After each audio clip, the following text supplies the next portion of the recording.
Ok, regresando después de las complicaciones,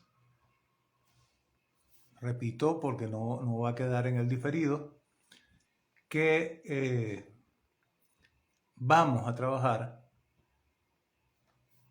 con todo lo que nos faltó de hablar sobre el salón, el servicio de salón la semana pasada, y con los tipos de cocina que van a ser desglosados en programas posteriores. Pero vamos a estar hablando de este tipo de cosas relacionadas con el tipo de cocina urbana, el tipo de cocina gourmet, los tipos o estilos de cocina que se diferencian entre la cocina europea, la cocina americana, la cocina de calle.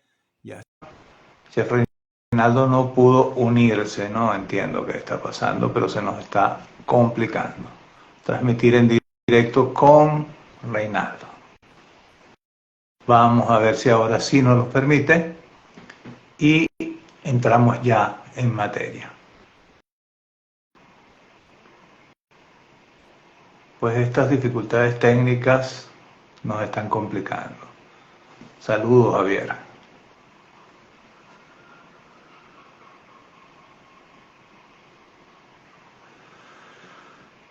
A ver, Reinaldo, ¿qué pasa?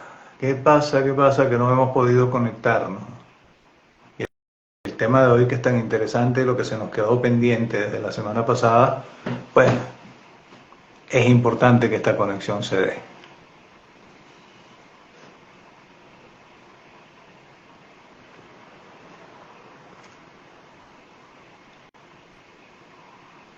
A ver,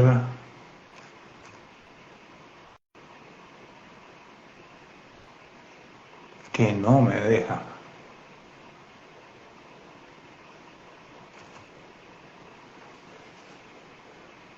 Pues algo está sucediendo que no permite ya por segunda vez que Reinaldo se incorpore. Bueno, mientras Reinaldo termina de llegar, vamos a rebobinar un poquito sobre lo que fue la semana pasada. La semana pasada teníamos que hablar de instalaciones de cocina. Eso se vio un poco complicado, un poco dificultado, porque la gente empezó a hacer preguntas sobre temas de semanas anteriores, y eso pues no nos permitió terminar de desarrollar. Oh, papá, ya va, ¿qué me dice?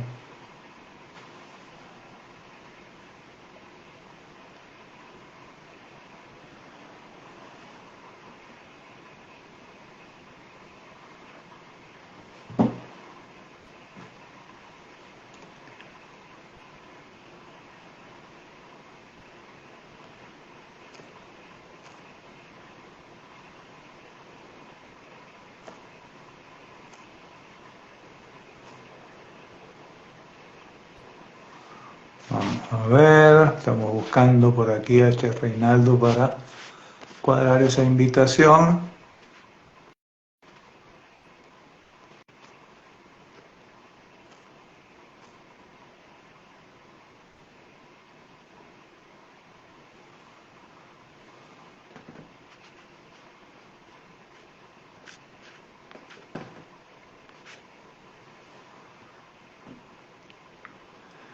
Doble audio.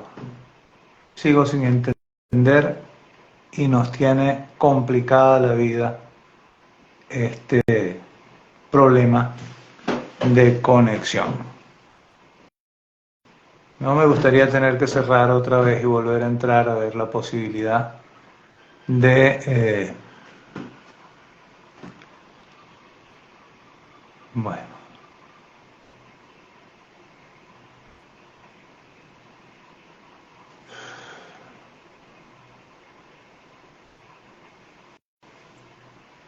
Ok, Aparecí. ahora lograste entrar. Sí, no, reseteé, le hice un reset al teléfono. Ok.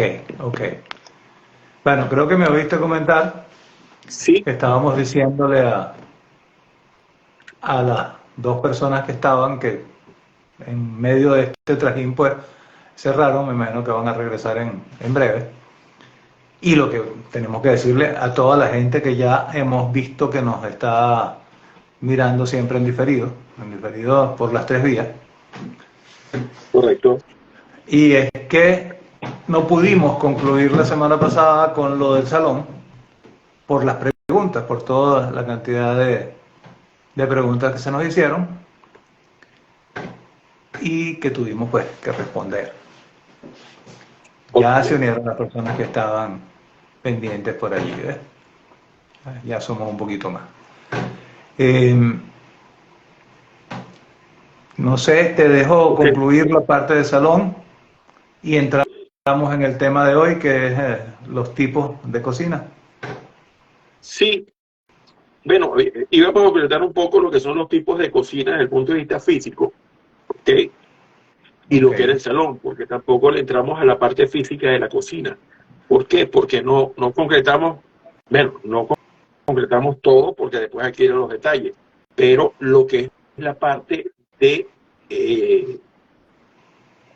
cómo haces tú para diseñar la cocina, cuáles son los elementos principales, que no lo ajá, hablamos completo, de que requieres tú para diseñar, ¿ok? Que es que una vez que has diseñado el menú, una vez que tienes el producto hecho, es que necesitas en la cocina, y en eso también tienes que pensar los espacios de distribución de acuerdo al personal que necesitas. claro, Entonces, tú nos hablabas también de lo que es la cocina de pared, lo que es una cocina con isla, y ajá, orientábamos así un poco lo que la gente quiere, porque lo que hay que tener en cuenta, por lo menos en el caso de los países industrializados, que como los inmuebles son costosos, después la cocina no acepta fácilmente un cambio. O sea, tú no puedes decir, diseñé con una plancha, pero ahora veo que me hacen falta 2. Y eso no funciona así, porque no tienes el espacio para montar la segunda plancha. claro, es que por eso yo te decía que siempre es necesario desde el diseño tener una posibilidad de ampliación de acuerdo a lo que necesitas. Y también hay otra cosa, a lo mejor no hay suficiente espacio para poder diseñar con posibilidad de ampliación, pero también el flujo de producto te va diciendo, ajá, no tengo espacio para una plancha y necesito muchísimo una plancha, pero metí una rostizadora que prácticamente no la uso, que tengo muy Claro, poca. ahí es donde yo digo, Ajá, no lo hiciste bien, claro, claro, pero ¿ok? suponte Porque que en eso dentro consiste. de la idea del proyecto inicial estaba que sí ibas a vender mucho rostizado y no se te dio. No era tu proyecto, pero no fue tu realidad. Entonces Entonces ahí es tienes lo donde viene que... la transformación. Sí, entonces ahí obviamente que uno hace todos los estudios, todos los análisis, y a veces se equivoca. A veces no resultó así, pese a que hiciste el estudio correcto y el análisis correcto. Sí, ¿Ok? Pero esos errores valen dinero. sí, señor. No solamente por lo que te cuesta el equipo, sino por lo que te cuesta transformar después y por lo que no pudiste ganar por tener un equipo equivocado. Dejaste ¿Okay? de producir dinero. Son muchas las variables que hacen que cueste dinero. El dinero que no produces es un costo bastante alto generalmente. Generalmente más alto que el gasto, Sí, incluso. sí. Siempre. Siempre es traumático, porque si no es traumático, quiere decir que iba bien. Y hay una cosa que creo que la tocamos también la semana pasada muy por encima, que es sobre la formación, la preparación del personal para determinados tipos o niveles de trabajo dentro de una cocina. Creo que lo hablamos fue sobre brigada marrón, sobre la gente del servicio. Y es que si tú no Sí, formas bien a tu personal, también pierdes dinero. Entonces hay mucho eh, negociante, entre comillas, de los alimentos, de la cocina, que piensa, yo no voy a pagar por la formación o por una persona ya formada, porque eso me cuesta dinero. Yo meto a alguno y lo voy enseñando en el camino. ¿Y cuánto dinero te cuesta esa enseñanza en el camino? mira, cuando tú picas un pollo, Ajá, ese pollo frito, y lo picas mal, hay piezas que no te van a servir. Esas piezas que no sirven se vuelven un gasto, costo, como lo quieras interpretar. En todo caso tienes que pagarlas y no vas a venderlas. ¿Okay? Si tú contratas a una persona que sabe picar, ese costo a lo mejor es un 5% de lo que tú vendes en ese plato. Ese costo tú tienes que decir, ok, esta persona que sí lo sabe hacer, no voy a perder el 5%, pero ese 5% le puedo pagar mejor a él, me lo está ahorrando. Así es. El Así tema es. es que mucha gente cree que no pagar es ganar más dinero, y no es así. Sí, A por veces supuesto pagar que te no. ahorra. Mira, hay un dicho muy de mi pueblo que dice, hablando de una materia prima que se usa en todas las cocinas del mundo, que es el cerdo, dice que a ese animal lo único que se le pierde es el grito. Sí. Y te voy a decir, una vez beneficiados, entre comillas eso de beneficiados, a ningún animal se le debería perder nada. Ahí también viene lo de, que va a ser un tema, yo creo que para un programa completo, porque, y cuidado si para dos, porque es bien complejo, la elaboración del menú. Lo decías en un programa pasado, si vas a trabajar con pollo, coño, aprovechale todo al pollo. ¿No? Genera un menú donde todas las partes del pollo tengan una utilidad precisa. Pero no, Mira, para eso necesitas o estar formado tú o tener gente formada. Y yo no voy a pagar porque sepan hacer eso. Prefiero perder dinero. Lo que pasa es que no sé que estoy perdiendo dinero. porque eres el primer ignorante haciendo un negocio que no conoces. Así mismo es. Entonces, Bueno, dime. con eso también va lo que estábamos hablando del salón, de la cocina. Correcto. Cuando compro equipos que no me sirven, que voy a decirlo más claro, no es que son equipos que no sirven para nada. Son equipos súper útiles con muchas funciones que a mí no me cumplen lo que yo tengo que hacer.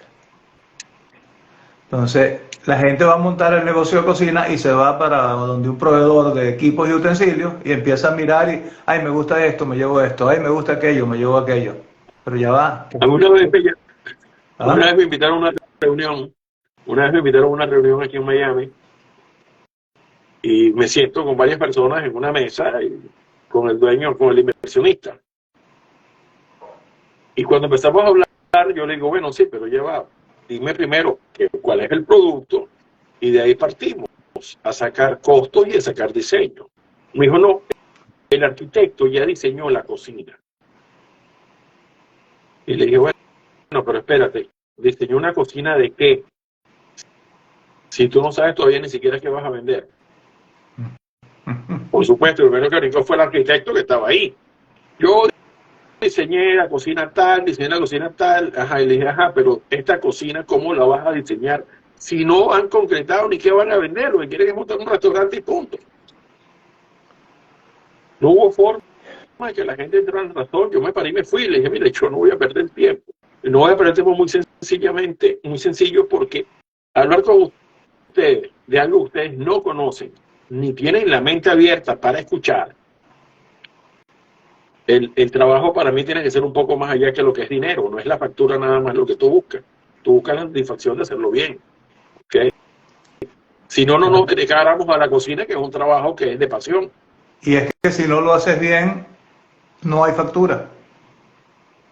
No solamente eso, a lo mejor tú cobras la asesoría igual, pero cuando les vaya mal, les cortan la cabeza el tipo que lo fue a asesorar, no el arquitecto que es amigo del inversionista. Porque Sí, creen lo que siempre hemos hablado tú y yo, creen que porque la caja suena el negocio es bueno. No, el negocio es bueno cuando te da dinero en el bolsillo. No hay otra forma de crear un negocio bueno.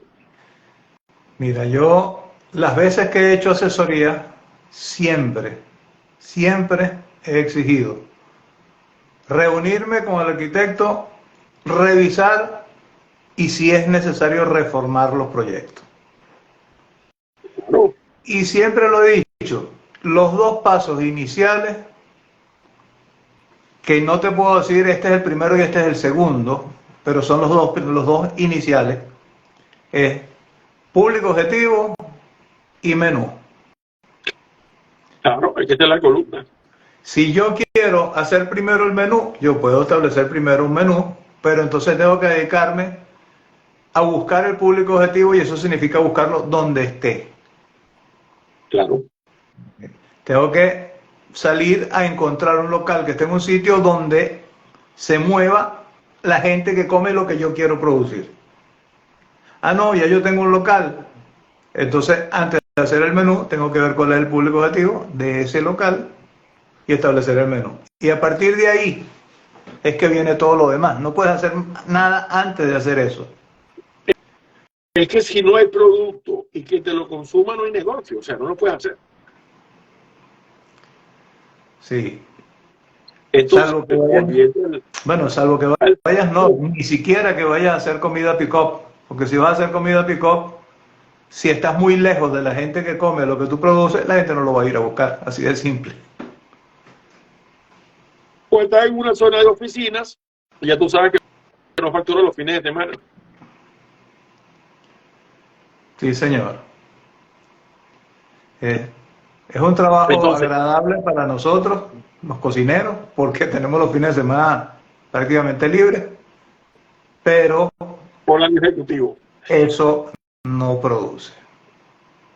Porque entonces lo otro que tiene la cocina Uh-huh. es que tiene que ver en función de lo que estás preparando, cuántas Sí, personas caben en ella. por supuesto. Eso es lo que mencionabas la semana pasada, diagrama de flujo. Sí. Diagrama de flujo depende primero de la capacidad instalada, que la mencionamos, cuántos comensales por turno, por rotación podemos atender, de qué tamaño tiene que ser la cocina y cuánto personal tenemos que tener para poder atender esa capacidad. Correcto. Entonces, y Eso de es ahí súper. brincaríamos, entonces, una vez que tenemos esto más o menos saneado, brincaríamos al salón, que es la capacidad de venta, de Exacto. acuerdo al tipo de negocio que tengamos.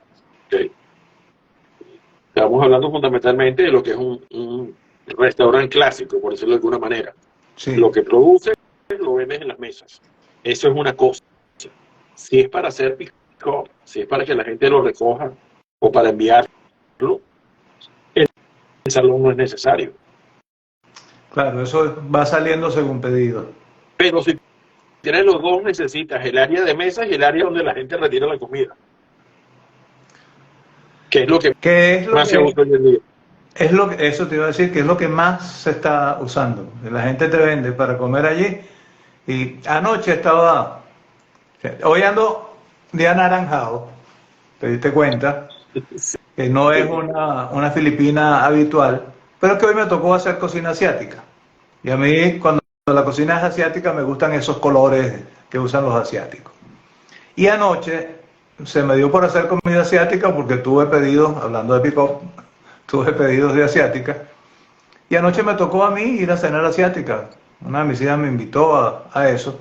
Y fuimos a un pequeño restaurante que básicamente busca y lleva. Bueno, se vieron obligados a poner 4 mesitas afuera. Porque la gente acepta el lo busco y me lo llevo, pero no me lo voy a comer en el carro. Déjame una mesita afuera, yo como, recojo mi basura, la boto en el pote y te dejo tu mesa limpia y me voy, pero tengo un sitio donde comer. Eso cada día es más popular. No es un salón, no te obliga a tener un salón donde quepa tanta gente como producto vas a sacar. Entonces, no lo puedes Correcto. calificar como un salón porque además no tiene servicio a mesa, no tiene, sino que tú recoges en el mostrador y te sientas ahí y tú eres el responsable de recoger. Por supuesto, como en toda parte del mundo hay gente que no le importa, que te deja el basurero arriba de la mesa y alguien tiene que salir a limpiarlo. Pero cada vez es menos la gente que hace eso. Cada vez más la gente que está Yo manejándose de tengo, manera correcta. yo tengo aquí un amigo que montó un local donde la Ajá. especialización es el plátano. O sea, ¿Qué las es? tortillas, el plátano. Ajá. se hace unas tortillas tipo mexicanas a base de plátano, hace patacones, ese tipo de cosas, ¿no? Entonces Ok. es lo que hizo, porque aquí cuando tú montas un salón, pagas impuestos en tus permisos por el tamaño del Ujú. salón. ¿Okay? Claro. Entonces lo que hizo es que le sirve a la gente la comida para llevar. Y puso unas mesas de apoyo de las altas, tipo para tomarse un trago. Ajá. Y la gente lo que hace es que parado, agarra, abre su bolsa y se la come, ¿no? Entonces llegó un inspector, que aquí son bastante delicados con el tema de los permisos, y el inspector le dijo, mira, pero aquí la gente está comiendo. Y menos mal que era un inspector bien light, ¿no? Porque otro le puede haber cerrado el negocio. Y la respuesta de él dijo, no, esas mesas son para que la gente espere mientras le sirvo, pero no los puedo botar del local porque abren ahí. Entonces, obviamente que el tipo está haciendo algo ilegal y el inspector fue tolerante. ¿Okay? Porque no pueden comer ahí ni parados. O sea, no, tú no tienes salón, no puedes comer ahí. No tienes permiso para que ellos coman ahí. Pero Ya. él se ahorraba buen dinero con esto y le funcionó. Pero estaba, tú sabes, en la línea, en el borde de que lo pudiera multar o no. Y era criterio Eso lo vi del mucho en inspector. Venezuela. Ya en los últimos tiempos que estuve en Venezuela vi muchísimo hacer ese tipo de trabajo. Sí, porque tienes que sobrevivir de alguna manera. Ahora, el salón también, hablando de la otra parte que nos interesa plantear, Ujú. depende el salón de lo que tú necesites vender. Cuando tú haces tu análisis de costo, dices, necesito servir tantas comidas, cuántos puestos necesito y cuántas veces lo puedo rotar al día. Eso, Claro. obviamente, hoy en día se hace un cálculo y te apoyas en el delivery. Llámalo pick-up o delivery. Pero cuando tú te apoyas en el pick-up o delivery, tampoco sabes cuánto va a rodar. Entonces tenemos que devolvernos a algo que ya hablamos, que es el marketing. Porque si no tienes presencia en la comunidad, nadie te va a llamar. Y si Sí, tú las ventas las haces, en el caso aquí en Miami, las haces por Uber Eats, ¿okay? Uber Eats te va a cobrar el 32% de la factura. No tienes que vender negocio, porque el 32% de ese tú no te lo ganas. sí. Sí, los márgenes en algunas partes, en algunos países son muy bajitos. Sí, Vuelvo a aquí son mencionar lo que una vez me dijiste, que si tú tienes un negocio que se gana el 15% y llega Uber y te cobra el 32%, estás perdiendo el 17%. claro. Entonces no Entonces, tiene sentido. esas son cosas con las que hay que tener muchísimo cuidado. Ellos alegan Aquí es un que poco es que ellos te hacen más, publicidad. sí, aquí es un poco más económico el, el Uber Eats. Llámalo Uber, llámalo, pues Sí, hay, sí, hay un montón la de aplicación. empresas que lo están haciendo. Es un poco más económico realmente y aquí el impuesto no te lo cobran por el tamaño del salón, sino por la facturación. Pero yo no sé cuánto es el impuesto allá, aquí es el 21%. Un impuesto bastante alto. Lo que pasa es que aquí tú tienes que cobrar cuando vendes lo que llamamos en Venezuela el IVA, el valor agregado.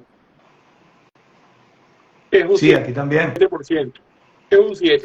Bueno, ese aquí es el 21%. Después, después de ese 7%, hay problemas porque los dueños del local se han amañado con el tema de la propina. ¿Ok?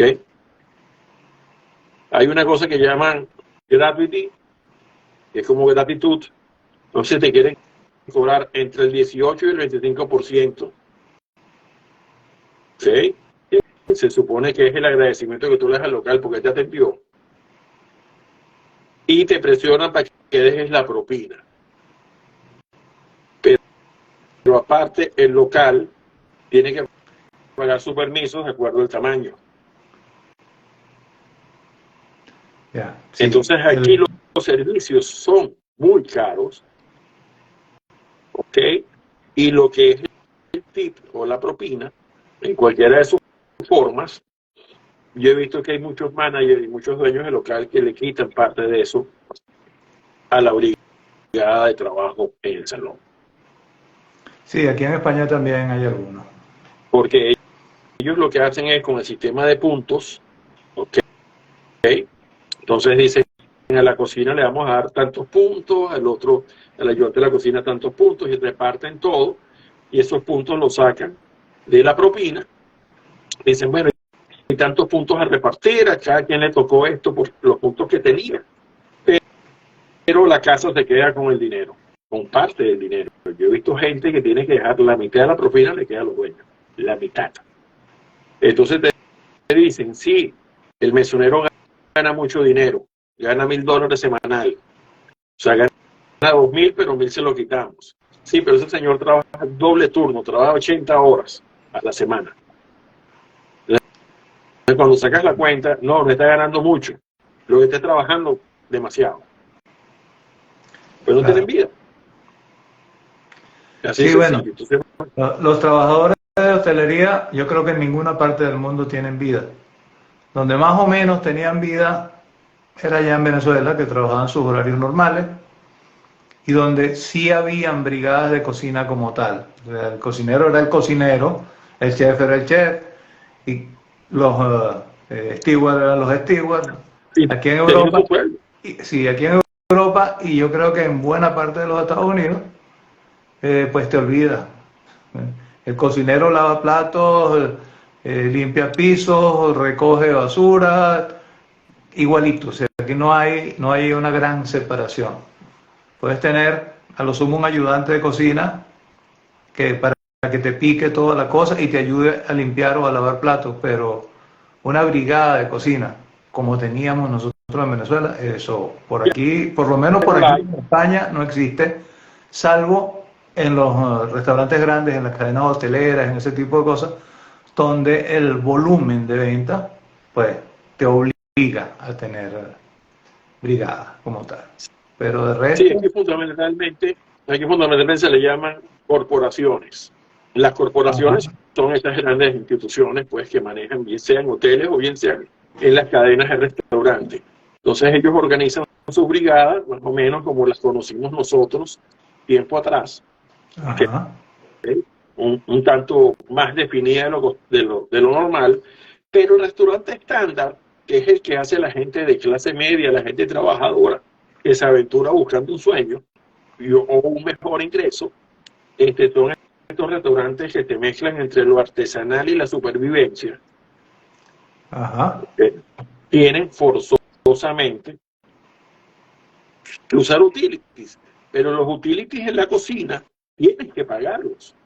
¿Por qué? Porque tú así es. contratas un tipo, que aquí pasa muchísimo. Este, Esto es una comunidad de migrantes que la verdad es que tenemos que trabajar más duro de lo que nos imaginábamos, cosa que no es pecado.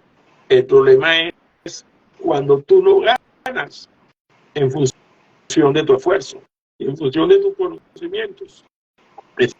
Entonces me explotas y me das un día libre, pero trabajo todos los sábados y los domingos hasta tarde.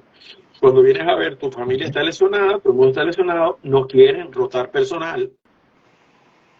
Van a librar a alguien el fin de semana y que cada quien pase un fin de semana al mes con su familia. Y no lo entienden, Sí, porque señor. juegan con la necesidad. Así es, exactamente esa es la situación.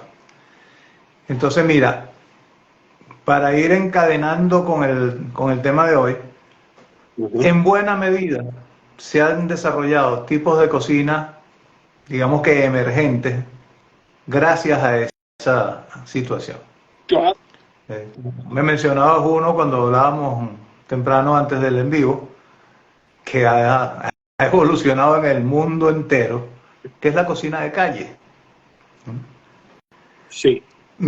Mismo caso que la cocina clandestina, que se ha desarrollado casi toda en Sudamérica, pero también hay un toque más o menos fuerte de eso en Miami y hay un toque fuerte de eso por aquí, por las capitales de Europa.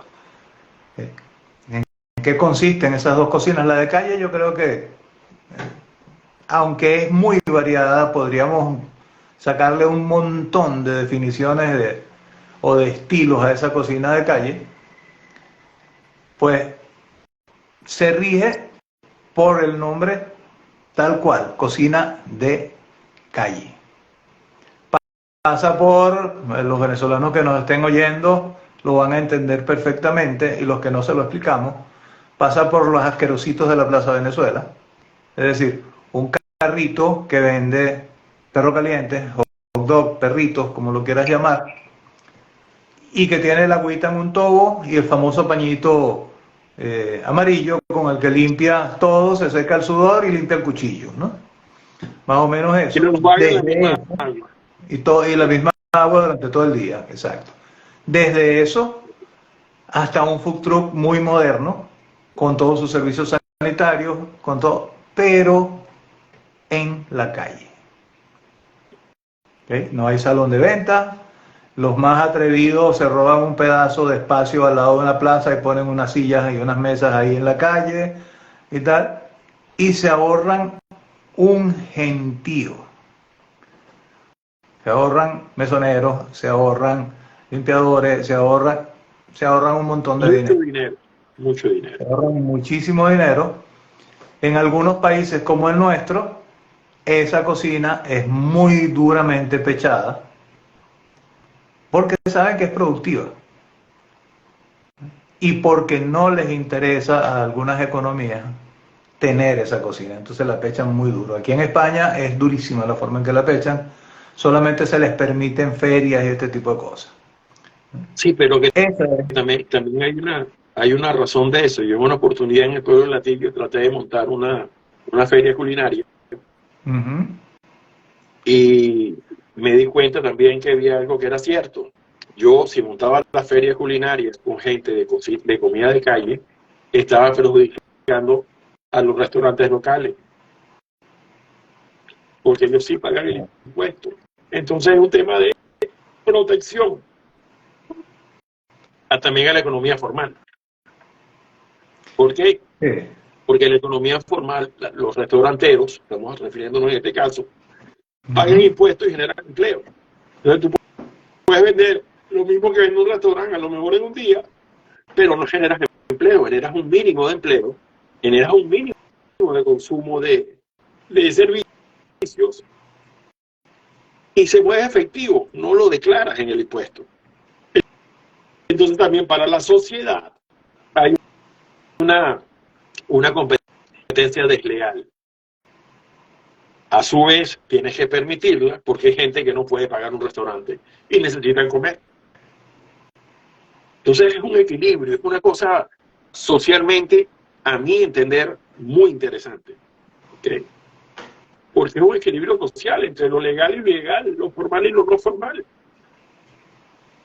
Entonces, sí, tienes que permitir de alguna manera, tienes la comida callejera, la clandestina.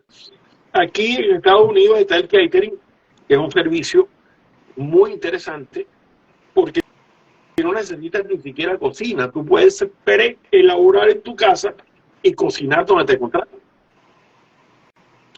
Y lo más interesante es que cuando tú vas a cocinar donde te contratan, ya te vas con el dinero en el bolsillo. O sea, tú sales y ya cobraste. Y ya cobraste, así es. Sí, y salgan pocos platos o salgan muchos platos, tu dinero tú lo llevas en el bolsillo completo. Y no solo eso, sino que el día siguiente, cuando te levantas, después que recogiste todo en la fiesta y tal y qué sé yo, no tienes que pagar local. No tienes que pagar nada. Nada, porque todo eso lo pagó quien te buscó a trabajar. Hola, sí. Reinaldo, te saluda Natacha Hernández. Ah, qué linda. Sí. Bueno, una compañera. Eso por el lado de la cocina de calle, ¿no? Por el lado de la cocina clandestina. Eso es una cuestión bastante interesante que están haciendo algunos cocineros. Y si te pones a ver las cuentas de los cocineros en Instagram, muchos la anuncian ahí, cocina 2 manos, cocina 4 manos. Y es simplemente que se juntan 2 cocineros y se buscan una serie de lugares que no son locales comerciales, sino la casa colonial de mi amigo yo no sé quién en el Latillo, por decirte algo, o aquí en España, pues en Un, una... un Airbnb, Sí, un Airbnb. Un Airbnb para cualquier comer. locura. Sí. Aquí la costumbre mucho es buscar en las aldeas esos caserones viejos y tal, y simplemente te venden una cena con un menú específico. A ver, déjame saludar a esta gente que se está uniendo. Con un menú específico, te dicen, bueno, ahí estos tres primeros, estos tres principales y estos tres postres y estas tres bebidas. Y tú tienes que elegir y pagar tu puesto. Y no te Correcto. dicen vas a ir a la casa tal en tal parte, sino el microbús te va a estar esperando en la plaza tal. Sí, es todo una expectativa interesantísima. Claro, y es que no solamente es lo clandestino, porque yo conozco algunos que lo hacen clandestino entre comillas y van y se inscriben y pagan impuestos y todo el proceso, pero es toda la experiencia del comensal en esa clandestinidad que le montan para hacer su comida. Por supuesto, cuando digo que yo conozco algunos que pagan impuestos, también conozco muchos que no lo hacen, que lo hacen realmente clandestino. Sí, la Y, mayoría no, o sea, vaya, y es es la un forma de negocio. sobrevivir. Es la forma simplemente de sobrevivir. Cuando tus costos para hacer ese trabajo son tan grandes que sabes que si lo haces vas a reunir dinero para dárselo al Estado, para dárselo a otra gente y tú simplemente vas a haber hecho el trabajo, pues entonces empiezas a pensar en hacer otra cosa. Ojo que no estoy sugiriéndole a nadie que va de impuestos ni que nada de eso. Simplemente estoy explicando un fenómeno que se está dando en ciertas partes del mundo, producto de la dificultad para trabajar. Hermano, yo siempre digo una cosa. Yo, que soy un humilde trabajador, pago más impuestos que el señor Donald Trump. ¿Okay? Y a veces Sí, la gente hace estas cosas por supervivencia, no las hace porque son malandros. Las hacen, y no estoy así es. diciendo que el señor Trump sea malandro, o no, no me estoy metiendo con él, sino que hay gente que tiene que sobrevivir, ¿vale? O sea, Sí, yo sí. no apoyo eso, yo pago mis impuestos, ¿ok? Por múltiples razones. Y, y entre otras cosas, pues este es el país que me ha dado la oportunidad. No tuve que salir de Venezuela. Pero hay gente que tiene que sobrevivir, que tiene hijos, que se la juega, man. Se la juega. Y si le pagan efectivo, se la juega. No puede hacer otra cosa. Claro. Repito, no lo justifico, pero es una Sería, realidad. sería Ahora, esta cocina interesante, clandestina, dime, adelante. sería interesante, nosotros no tenemos ningún poder al respecto, pero sería interesante que en algún momento las personas que sí tienen poder en eso se dieran cuenta y facilitaran. Un país que produce, un país donde se mueve el circulante, es un país que prospera. Un país que tiene que producir a escondidas para poder sobrevivir es un país que está destinado al fracaso. Mira, aquí está la gente de alimentos Echegaray. Sí, ahorita Dice que le el di mal pagado un... prefiere trabajar así como economía informal. Obvio, es que esa es la opción que nos dan los empresarios poco serios. O sea, hay una cosa que hay que entender. Un negocio es un negocio. Si yo tengo un negocio que no le puedo pagar a mis empleados decentemente, no es un buen negocio. ¿Por qué? Porque me sale más rentable trabajar haciendo de driver, haciendo de conductor. Eso quiere Ajá, decir que el negocio de la comida, de alimentos y bebidas, no me puede pagar. Yo me voy para donde puedo vivir. Yo no me puedo ir por pasión a poner a pasar hambre a mi familia. Y la gente realmente, como dice la gente de alimentos en Chagalay, la gente tiene que ir a la economía informal. Tiene que vivir de alguna manera. Es una necesidad. eso es así. Entonces, Entonces, esto está incentivando ese tipo de cocina. y Que no hay significa que otra sea la cosa. última. Que no significa que sea Sí, la no, última no. ni la única. Hay una variedad interesante de tipos de Claro, cocina desde el punto de vista culinario y una variedad muy interesante también desde el punto de vista de servicio. Algunas desde el punto de vista culinario no son muy compatibles con ciertos tipos de servicios, sino que están muy encajonadas, pero en términos generales la gran mayoría te podrían funcionar en cualquier tipo de servicio. Lo Sí, que, lo que hace la diferencia entre la parte culinaria y la parte de servicio es la forma en que la tienes que trabajar. ¿Okay?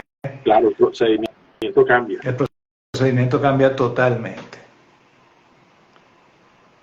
El procedimiento cambia porque simple y llanamente no hay otra opción. O sea, hay productos que tú puedes servir hasta frío y qué maravilloso es.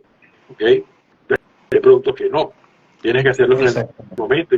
Yo recuerdo que una vez me contrataron aquí en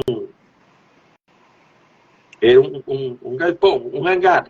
Era un hangar grande, en un aeropuerto aquí cercano, pero que querían que les hiciera arepas, entonces que las llevara hechas. Y yo me negué. Yo dije, mira, yo si les voy a despachar arepas para la fiesta, las hago en el sitio. Yo no voy a llevar arepas hechas que se humedecen y se daña el material, ¿no?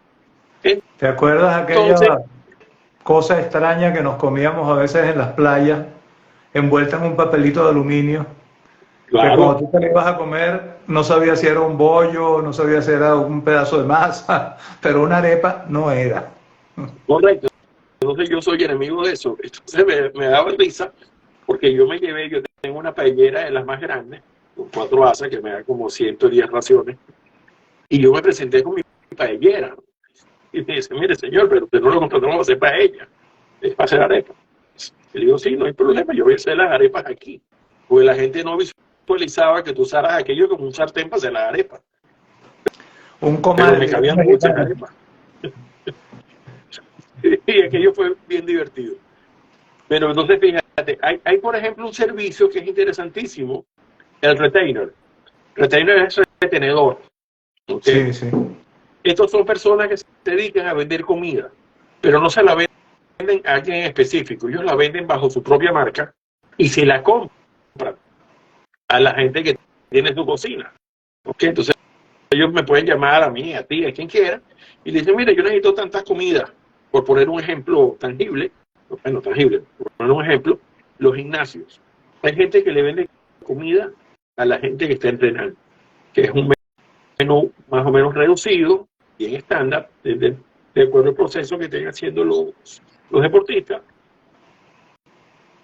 Y dicen, mira, yo quiero 50 comidas, acuerdan contigo, y tú le vendes 50 comidas diarias, él la va a buscar, las empaqueta como le dé la gana, con los sellos que le dé la gana, viene sustentada, viene apoyada por los permisos de quien te la entregó, y tú vas al gimnasio, la entregaste y hiciste tu dinero ese día.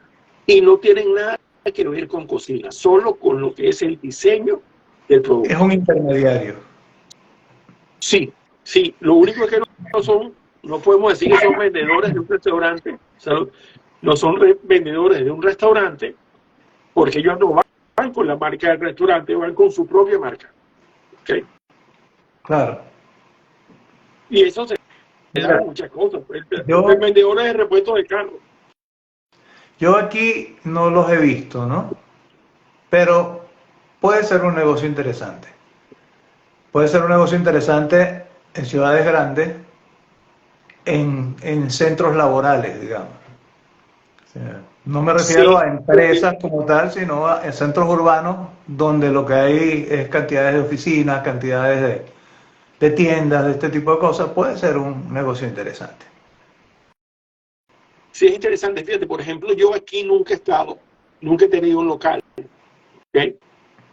Yo hago la comida, yo alquilo una cocina, Ujú. hago mis comidas y la vendo semanal. ¿Okay? Que tú vendes un menú completo. Sí, una gastronomía dirigida. Pues. Esto es lo que yo tengo. Hay gente que de repente me llama y me pide, mira, quiero una dieta por esto, por aquello. Yo saco mis números, le digo cuánto vale esa dieta, pues ese sale del molde de trabajo mío. Ajá. ¿Okay? Y nada, y le incluyo el delivery. Entonces a mí no me vengan a molestar, no vengan por mi local, porque no tengo local. en una cocina, pudieran ir a esa cocina, pero no es el punto. El punto es que yo te la dejo en tu sitio de trabajo, respetando Claro. las normas, respetando los permisos y respetando todo. ¿Ok? Vale. Vale. Declaro mis impuestos. ¿Ok? Porque es interesante que la gente sepa, por ejemplo, aquí el impuesto es impuesto sobre la renta. En España creo que están cobrando impuestos sobre la factura, que son cosas No, totalmente en distintas. España se cobran tres impuestos. Te cobran el IVA de entrada y Ok, te cobran lo que ellos llaman el IRPF. Es impuesto sobre la renta con algunos agregados que tienen que ver con las facturaciones, que lo hace bastante elevado el que lo impuesto. hace bastante elevado, sí señor. Entonces aquí el tema es que cuando tú sabes administrarte, a la hora de pagar impuestos, lo que haces es que reinviertes en ti. Si tú reinviertes en ti, no hay rentabilidad, no hay utilidad, no tienes por qué pagar tanto impuesto. Bueno, eso funciona muy bien en los Estados Unidos. Aquí tú tienes que pagar, hagas lo que hagas. Algunas deducciones aplican, pero son muy pocas. Sí, pero si tú te ganas 100.000 euros y lo compras en equipo, no sé cómo funciona allá. Si yo lo compré en equipo, no me gané nada, porque estoy creciendo. ¿Ok? Bueno, pero aquí se considera que lo que compraste en equipo para la empresa es una ganancia porque no lo tenía. Correcto. En este caso es una inversión, que me parece más lógico, por cierto. ¿Por qué? Porque Sí, sí, si yo no tuve rentabilidad, pues estoy creciendo. Crecer significa generar más empleo. ¿Ok? Tú podrás llegar el primer año y dices, no, lo que yo me gané, compré un carro para la empresa y es el carro que tú usas. ¿Ok? Pero si tú creces, por eso es que aquí la gente apuesta a que tú crezcas. Los gobiernos no apuestan a que tú fracases. Porque en la medida que tú crezcas, es el beneficio social. ajá, Si tú no pagas impuestos, tú eres rico, tú eres millonario, tú tienes millones en inversiones. ¿Ok? Mientras sigas invirtiendo millones, vas a generar empleo. Y esos empleados van a pagar impuestos. O sea, al final, ¿a quién paga? Y si tú te pones a ver, mientras más dinero inviertas, mientras más haya en la calle, y haya gente trabajando, gracias a que están forjando riqueza, se pagan más impuestos. Y es un impuesto indirecto de los ricos llaman los inversionistas, pero es para bien. Es mucho mejor los gobiernos que le quitan a todo el mundo el dinero para repartirlo y que hace yo con una parte. Entonces hay un momento que nadie invierte. Esa es la diferencia. Pues aquí hay un estímulo para que la gente invierta y tú te montes en esa ola. Y a la final pagas por algún lado vas a pagar y por algún lado vas a beneficiar. claro, es que, a ver, hay un chiste muy viejo que no voy a contar, pero que más o menos lo que explica es que mientras haya circulante, la economía funciona. Ya va a perder, Aunque el disculpa. dinero sea el mismo, pero si está circulando, la Hay economía ganancia funciona. para todo. Así. Entonces, aquí nos están diciendo que la ganancia se vuelve inversión. Esto es una ganancia en mobiliario. Bueno, No necesariamente son mobiliarios, ¿no? Pero cuando tú inviertes, el solo hecho de poder expandir tu negocio ya es un logro. Entonces, por eso va a crecer el retorno del dinero. Oye, sí, este alimento llegará y es bien interesante, ¿no? sí, ella es una Está persona bien, pendiente. bien importante. Y bueno, tenemos que agradecerle que nos ha seguido desde el primer día, prácticamente. Porque lo que no ha visto en vivo, lo ha visto en diferido y lo hemos comentado. Siempre está bastante pendiente de lo que hacemos. Bueno, pero fíjate, como nos queda muy poquito tiempo ya, queda alrededor de unos 15 minutos con todas las interrupciones que tuvimos que hacer para que pudieras entrar. Hay que más o menos configurar los Concretar. tipos de cocina. Yo diría que desde el punto de vista culinario, estamos hablando, No vamos a decir que de cocina francesa, de cocina española, de cocina... Si nos ponemos en eso, cuando lleguemos a China, tenemos que hablar que hay 11 regiones culinarias completamente diferentes en China, así que te imaginas cuánto tiempo nos vamos a demorar enumerándolas por su regionalidad.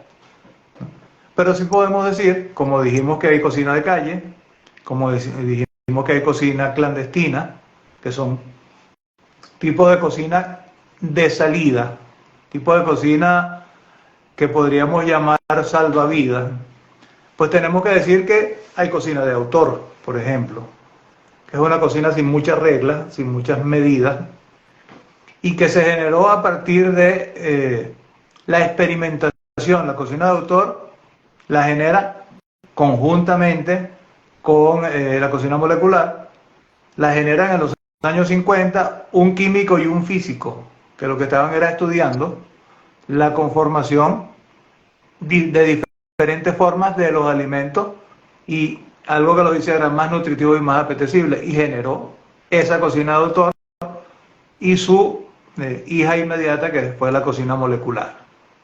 ¿Okay? Que todo el mundo dice que Ferran Adrià fue el padre de la cocina molecular. No, no es cierto, no fue Ferran Adrià. Tal vez fue el que más la desarrolló, pero no fue el que la creó. ¿Okay?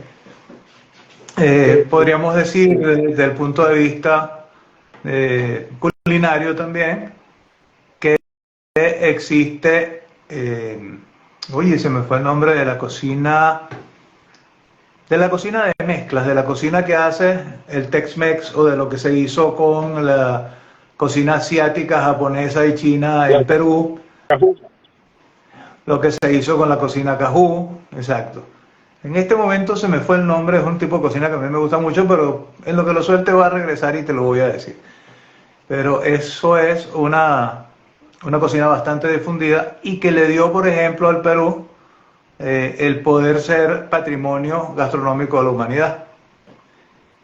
Y tienes la cocina tradicional, cocina que tiene más de 400 años sin cambiar. Eso es lo que define la UNESCO como patrimonio inmaterial, la cocina totalmente tradicional. Y tiene la cocina autóctona, que no es lo mismo que la tradicional. Ojo, un asado negro es cocina tradicional, pero no es autóctona. No la hacían los indígenas originales de Venezuela. Una araña mona es cocina autóctona, pero hoy en día no se la come sino Nelson Méndez en sus convites y en sus puestas en escena en diferentes partes del mundo. Entonces, es muy variado, muy variado, sin necesariamente regionalizar la cocina para hablar. Ahora, cuando vas a servicios, también tocamos lo de servicio cuando hablamos de la cocina de calle. No es cocina de salón. Hiciste dos o tres observaciones muy finas, muy claras en cocina de servicio, cuando hablamos de la cocina pick-up o de delivery. Diferencia entre una y otra: la delivery te la mandamos y la pick-up la vienes a buscar, pero todas se la comen afuera, no se la comen en el negocio. La cocina con salón, que es la tradicional, la más tradicional de las cocinas. Pero fíjate tú, un tipo de cocina que mezcla varias cosas es las grandes empresas productoras de alimentos de comida rápida. Hablas de McDonald's, hablas de Kentucky Fried Chicken, hablas de toda esa gente que tiene un salón, pero lo que te vende es comida rápida. Yo no acepto mucho ese tema de comida chatarra, porque, a ver, tú ves una hamburguesa llamada chatarra, tiene carne, tiene vegetales, o sea, tiene almidones simples, tiene carbohidratos simples, carbohidratos complejos y proteínas y grasa. Es decir, tiene todo lo que tiene que tener una comida balanceada, pero está presentado de otra forma. Yo siempre digo que hay un esquema de servicio, ¿no? Que todo depende quién escribe la nota publicitaria. Cuando le escribe que apoya a los restaurantes clásicos, ¿okay? ¿Qué sucede? Decimos, la comida que hacen las cadenas como McDonald's es chatarra. ¿Okay? Cosa que yo estoy de acuerdo contigo, no es que sea chatarra, simplemente es otro tipo de cocina, punto. ¿Por qué? Porque he visto muchos fenómenos ahorita. Por ejemplo, nosotros nos criamos con avena y la avena era muy buena cuando éramos muchachos.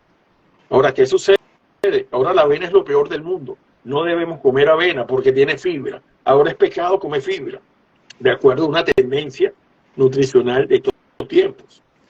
Acuérdate lo peligrosísimo que era comer el aguacate según algunos cardiólogos y cómo lo están recomendando ahora para lo mismo que era contraindicado. Correcto. No, y ahora el colesterol alto es bueno. Hay quienes dicen, hay una nueva tendencia que si tienes el colesterol alto y entras en terapia y te conectan a las máquinas, es muy probable que te salves. Si tienes el colesterol bajo, probablemente no te salves. Entonces tú empiezas a decir, ya va, todo depende de quien lo escriba. Así es. Cuando tú y yo estábamos pequeños, la pirámide alimenticia hablaba de los 3 grupos alimenticios. Eso murió para un sector, no para todos. Entonces todo está en relativo, y como yo no nací para montar un spa, ni cuidar salud, ni orar mucho, hago comida sabrosa y ya, no me importa lo demás. Sí, bueno, es una tendencia muy, muy marcada, por lo menos nosotros en la escuela en Venezuela lo hacemos, es dar clases de nutrición para cocineros. A ver, una forma de demostrarle a mucha gente que puedes hacer cocina sana, entre comillas, ¿ok? Porque ahí lo que mucha gente llama cocina sana es una vaina incomible. Puedes hacer cocina sana y sabrosa. Y de enseñarle a la gente que todo se puede comer. Lo que pasa es que tienes que balancearlo de la manera adecuada. Simplemente. Como todo. A ver, alguien descubrió en un momento, y está comprobado a través de análisis bromatológicos hechos del alimento, que una de las frutas más sabrosas que se produce por allá por Sudamérica, que es la patilla o sandía, es refrescante, tiene contenido de azúcar de fructosa suficientemente bueno como para generar energía corporal, te mantiene, tiene diferentes tipos de vitaminas, pero nadie dijo, por ejemplo, y esto está comprobado, que cuando tú haces un jugo de patilla y lo dejas ahí afuera durante más de 5 horas, las semillas de la patilla generan una vaina que se llama ácido cianhídrico, que es el precursor del cianuro de potasio. ¿Y qué es el cianuro de potasio? Un veneno. Entonces, ¿eso significa que la patilla es mala? No, en lo absoluto, la patilla es muy buena. Eso significa que la manejaron mal. Mala manipulación. Mala la manipulación. El café es un antioxidante maravilloso, pero cuando pasa 5 horas a 6 horas después de haber sido hecho, sus efectos son todo lo contrario, se convierten en oxidantes. ¿Cuál es el error? No agarres un poco de café, no te hagas café para todo el día y lo tienes en un termo ahí y en la noche todavía estés tomando café del que hiciste a las 7 de la mañana. Y si no te has dado cuenta que el sabor es completamente diferente, es porque no te quieres dar cuenta o porque ya te acostumbraste demasiado a eso. Correcto. Entonces, tiene mucho que ver no con el alimento en sí, sino con la forma en que lo manejas. La manipulación. Fíjate tú, por ejemplo, que está diciendo alimentos Echegaray. El doctor Biden, me imagino que es Biter, me imagino que es este que está de moda en las redes, dice que la arepa es mala. Y vuelvo a lo mismo, ¿no? Yo he visto a este señor que dice que algo es malo y después dice que algo es bueno y después dice que lo mismo es malo. Pero bueno, nada, él tiene su criterio como médico. Y volvemos a lo de siempre. Ahora el maíz es malo. todas las harinas son malos, todos los carbohidratos son malos. Ya los carbohidratos no dan energía, los da la grasa. ¿Okay? Yo vi aquí... Vale. Es verdad que la grasa da energía y los radicales libres que hacen con ellos se los meten en el bolsillo. ¿Qué quieres que te diga? Todo depende de quien escribe la noticia. Entonces, termina diciendo, mire, señores, yo aquí no soy mago, yo lo que hago es comida, yo hago alimentos terminados, muy bueno, bajos en grasa, porque no me gusta cocinar frituras. Sin embargo, sí las hago, no hay nada más sabroso que una arepa frita con 2 huevos fritos encima y frito con bastante aceite para que queden como me gustan a mí. Por eso es que estoy absolutamente de acuerdo con lo que está diciendo la amiga Chegaray. Yo moriré con una arepa en la boca. Ya está. Pero bueno, tú en el campo de Venezuela ves gente con 95 años comiendo arepa y yuca en el desayuno con un trozo de carne o pescado, lo que sea, lo que tengan a la mano, y montan a caballo, ¿no? Yo creo que lo que más mata a la gente es la tarjeta de crédito. Y el control remoto. Sí, señor. El control remoto. Entonces, bueno, ni modo. Hay un tipo de servicio que no hablamos, que es el service. Ese servicio es un servicio muy interesante, baja mucho los costos, ¿ok? Porque necesitas menos gente en cocina, trabaja sobre bandeja de chefing dish para que se mantenga tibio afuera.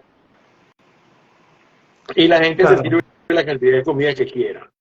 Para que se mantenga entre el 5.65. Sí. Entonces, es un sistema y lo interesante de ese servicio, además, es que es muy productivo.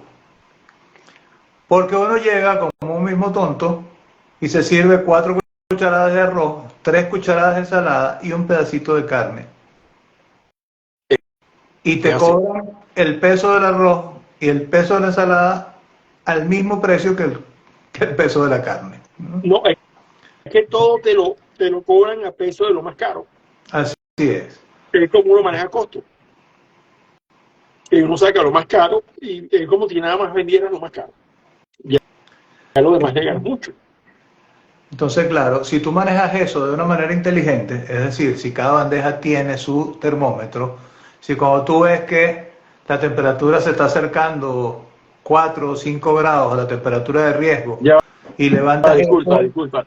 Natacha te está despidiendo. Chao, Natacha, te escribo más tarde, ¿ok? Pórtese bien. Chao, Natacha. Bueno, si tú ves que se está acercando a la temperatura de riesgo, simplemente lo rehabilitas. O sea, levantaste la bandeja, te la llevaste para la cocina. Si es caliente, la enfrías. Perdón, si es producto frío, lo enfrías hasta temperatura correcta. Si es caliente, pues lo calientas, lo restauras a temperatura. Y si ya es la hora de cerrar, restauras, mantienes y a máquina de frío rápido y no perdiste nada. No pierdes nada. Ese es un negocio muy bueno. Aquí en Miami, en el condado, bueno, en casi todas las partes de aquí del sur de la Florida, es interesante. Y hay unos locales de comida asiática, que son All You Can Eat. Cuando tú vas a almorzar de lunes a viernes, en el horario de almuerzo, es el momento que es más económico. Tú con $12 te comes todo lo que te dé la gana, ¿okay? Que es un buen precio. Yo he visto uno incluso de $9.99, o sea, con $10 te comes todo lo que te dé la gana, y son sumamente rentables. Y en el caso de los servicios de banquete, que le llamamos catering, tú no dejas que la gente se sirva. Tú le sirves a la gente para poder controlar el número de raciones que le ofreciste a la gente del evento. Sí, lo característico en los All You Can Eat, lo característico en el self-service, lo característico en los servicios es que la gente quiere más y quiere más y quiere más, porque es como que tuviéramos grabado en la mente aquello de si es gratis, venga, aunque sabes que no te cabe, que no te lo vas a poder comer, pero es y venga más y venga más.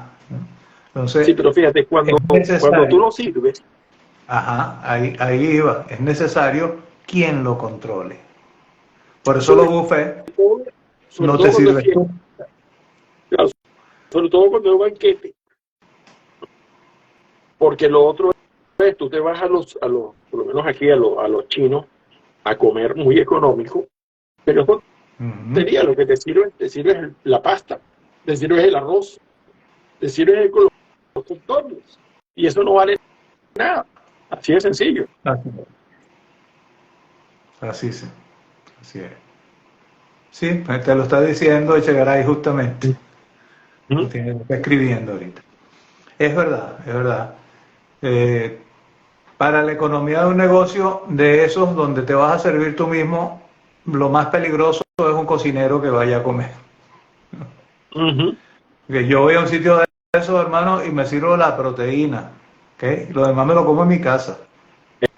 Es así, mucha proteína. Así es. De resto, bueno, ¿qué otros servicios tenemos por ahí? Tipos de servicio. Esos son los fundamentales.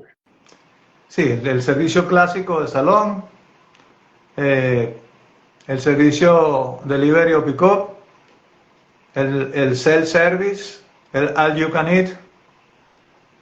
Yo recuerdo el primer all you can eat, yo no sé si tú lo recuerdas, el primero al que yo fui quedaba por ahí por Mata de Coco. Era un restaurante Ok. de carne, que pasaban Sí, con las pues, espadas llenas de carne y te servían, pero siempre te servían lo más baratico, ¿no? Y después, al final, cuando ya estabas boqueando de lleno, entonces venían con el solomo y venían, que uno pedía un poquito aunque sea para probarlo. claro, porque fueron las churrasquerías que llamaban las Ujú. primeras que entraron a Venezuela haciendo ese tipo de servicio. Sí, Y así. Venezuela era un país de una economía muy solvente y no hacía falta hacer nada barato. Tú montabas un food truck y al año, 2 años, estaba comprando un apartamento de contado. Sí, señor. Trabajaba duro, sí, pero la rentabilidad era brutal. Eso ya murió. Y eso pasó. Ya en Venezuela eso no funciona. No, en Venezuela ya no funciona nada, hermano. Sí, no, la Venezuela que tú y yo, donde tú y yo nos criamos no existe. Sí, ya eso no existe. Es la Pero verdad. volvamos a lo nuestro, pues nos vamos a poner triste. Sí, Como la entonces eficiencia de estos carajos destrozó el país. estamos claros que los tipos de servicios fundamentales, probablemente haya muchos más que lo que hemos nombrado, pero estamos nombrando los que pudieran ser una alternativa de negocio para quienes nos escuchan. Mira, Y estamos hablando hay un entonces. negocio, hay un concepto que es interesante. Que en Venezuela lo vi en un solo sitio, en Caracas, se llamaba el sector Sertaneja. Era cuando uno entraba a Caracas por la autopista, Ujú. Caracas-Valencia, te metías hacia la Universidad Simón Bolívar, era la primera entrada que había al paso del peaje, y después uno miraba hacia la derecha y había un sitio que vendía conejo, chivo, Ajá. papas y ensalada de lechuga con tomate y cebolla. Ahí no había más nada. Y las mesas eran unos mesones gigantes, larguísimos, con unos bancos de madera larguísimos. Te sentabas donde te daba la gana, al lado de quien te daba la gana, y te decían, ¿cuántos son ustedes? Aquí nada más hay esto. O sea, tú ibas a comer eso. Y te traían una bandeja de esas de hierro que usamos para hornear, Ajá. y ahí te ponían tu cuestión y se servían las personas que estaban en tu grupo. Sí. ¿Ok? Y era un éxito. Muchos de los paseos en motos que hacíamos regresando a Caracas era comer ahí. Y no había más nada. Ese era un negocio que no tenía pérdida por ningún lado. Un poco lo que hablábamos cuando hablamos de menú, creo que en el segundo programa. Sí. Mientras más cosas tienes, más dificultad para vender tienes. Mira, déjame decirle a la amiga Chegaray, que nos está diciendo que hablemos de kilo gourmet, que hablemos de comida por peso. De eso hablamos hace rato. Eso es lo que se llama self-service. Sírvase usted mismo. Tú pasas por las bandejas, te sirve, al final te lo pesan y pagas. Es así. ¿Okay? Okay. Es así, es la Eso forma ya, de calcularlo. sí, Y lo pagas ya, calculando el peso por lo más caro. correcto. Sí, de eso era de lo que estábamos hablando en ese momento. Ok, Sí, bueno, pero lo que, nos faltó hacer la connotación de la sí, forma de de que pago. hay quien lo llama kilo gourmet y hay quien lo llama comida por peso, pero eso es self-service. Sí, O bueno, en sea, Hoyo de la Puerta precisamente es donde queda Sarteneja. Es el correcto, mismo sitio que estamos hablando.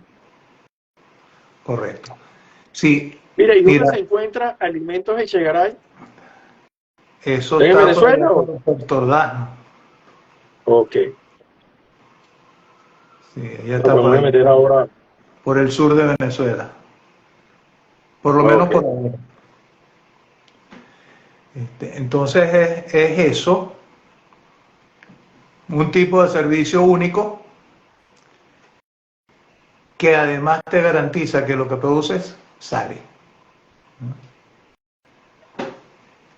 Mira, y Siempre olvidamos un tipo de servicio que tú has manejado bastante, que son los servicios industriales, mi especialidad. donde la gente pasa con un menaje o una bandeja y no tiene mucho que escoger, recoge el plato y lo pone. A veces hay Sí, dos o tres cosas y dice, no, dame de esto, dame de aquello, y recoge el plato, lo pone y sigue su camino. Generalmente lo que sea que comas ahí tiene un solo precio y lo pagas al final de la cola. cuando, cuando, cuando lo haces por precio, siempre le pones un poquito más de variedad. Pero Sí, cuando yo tenía que montar 18.000 comidas diarias, 3 veces al día, era un solo menú, porque era para personal. O sea, ahí no había opción. claro, claro. Y no te Bueno, hay podías una cantidad. una comida. Dime, ¿me ibas a decir algo? Te iba a decir que hay una cantidad de negocios pequeños que han adoptado ese tipo de servicios. Los comerciales, Sí, eso tienen dos o tres posibilidades, pero ¿qué es lo que hacen? Te ponen un contorno, que puede ser papas al vapor, un segundo contorno, que puede ser arroz, y un tipo de ensalada. Entonces te ponen una carne, un pescado y un ave. correcto. El mismo contorno, Todos los tres días, proteínas distintas. todos los días es el mismo contorno. Todos los días el mismo contorno. Lo que varía es la proteína. Y muchas Sí, veces no es que varía la proteína, varía la forma de preparación de la proteína. no, fundamentalmente es eso. Fundamentalmente tú harías, porque hay productos donde no vas a ganar mucho y hay unos que sí. El pollo se le gana mucho dinero y el pollo todos los días lo ves en todos los restaurantes. ¿Por qué? Porque Así la es. gente que pide pollo, ok, está siendo más rentable que el que pide pescado. Y el pescado Así no es. sé por qué es tan caro en todas partes del mundo. Me imagino que es por la forma de recolección. ¿Ok? Aquí en España es sumamente costoso. Dicen Pero que en el todas mejor partes. pescado del mundo se pesca en Galicia. Pues en Galicia es bien caro el pescado. ¿Okay? Para mi sorpresa, una de las cosas, uno de los alimentos caros en Venezuela era el cerdo. Pues aquí es probablemente el más barato de los alimentos. Aquí también. Aquí es sumamente barato. Compite con el pollo. Y a veces está por debajo del precio del pollo. No, aquí no compite con el pollo es más caro. Sino aquí el pollo y el pescado. De hecho, cuando yo era chef ejecutivo en la Armada en Venezuela, el pollo no me dejaban tocarlo. El pollo era lo más económico que teníamos para trabajar. Ya. No, y mira, tiene mucho que ver con la idiosincrasia de los pueblos. Aquí te puede costar un kilo de alas de pollo más caro que un kilo de muslos de pollo, que por cierto los muslos de pollo, traseros de pollo le dicen aquí, es lo más barato del pollo. Aquí es igual. Aquí la alita no sé por qué es cara, pero la alita es cara. O sea, aparte que los americanos comen alas de pollo. Alas de pollo y cerveza. A mí no me vengan con el cuento de que en Venezuela la gente bebe mucho. Aquí se bebe cerveza como agua. ¿Okay? Aquí también. Y las Aquí también. alitas de pollo es una cosa de locos, de locos. Sí, señor. Pero entonces, cuando tocando el tema de las cocinas industriales, Ujú. cuando es generalmente las cocinas industriales no son para la venta al público, ¿ok? No, son comedores de trabajadores, comedores de tropa, comedores Correcto. de ese. Yo tengo un gran amigo que está en Austin ahora, que una vez lo fue a visitar a su trabajo. Él trabajaba si mal no recuerdo, en la General Motors, ¿ok? Ujú. Y él hacía 3.000 comidas diarias, ¿ok? Porque todos los Sí, trabajadores almorzaban ahí. Ellos no pagaban, sí. estaba dentro del paquete de beneficios. Otro tanto, cuando hablemos de comedores industriales, vamos a invitarlos, chicos. Vamos a invitarlos a ese. Claro, Yo tengo, aquí en Italia estaba un amigo muy querido que era el cocinero de la Toyota, del comedor industrial de la Toyota en Venezuela. ok. Otro tanto, un montón de trabajadores que iban a comer a diario, gente que tiene experiencia en comedores industriales. Sí, porque Y como habíamos el dicho sistema que, de turno, sí, son habíamos varios dicho que de turnos. ahora en adelante Entonces, íbamos a hablar un poquito de cada uno de los tipos, pues llegará el momento de conversar con ellos. claro, claro. Mi querido Reinaldo, nos volvimos a pasar el tiempo. Es que se pone sabrosa la conversa, ¿no? Sí, sí, uno entra en calor. Sí, nos volvimos a pasar el tiempo y bueno, vendrá un momento que tendremos que hacer una de Zoom de esas de un montón de gente Ojalá. y, y extendernos un poco más.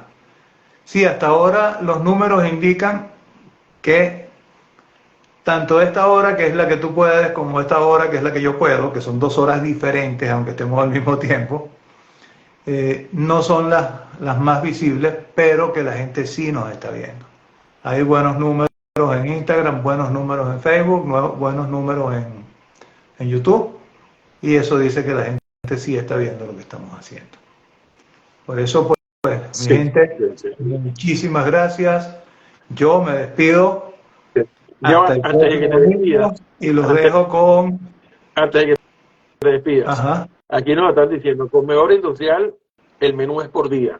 Eso es relativo, porque hay muchos comedores industriales que tienen platos fijos todos los días, porque las tienen gran demanda, y se cambia parte del menú nada más. Y dependiendo el tipo de industria, el menú es más variado.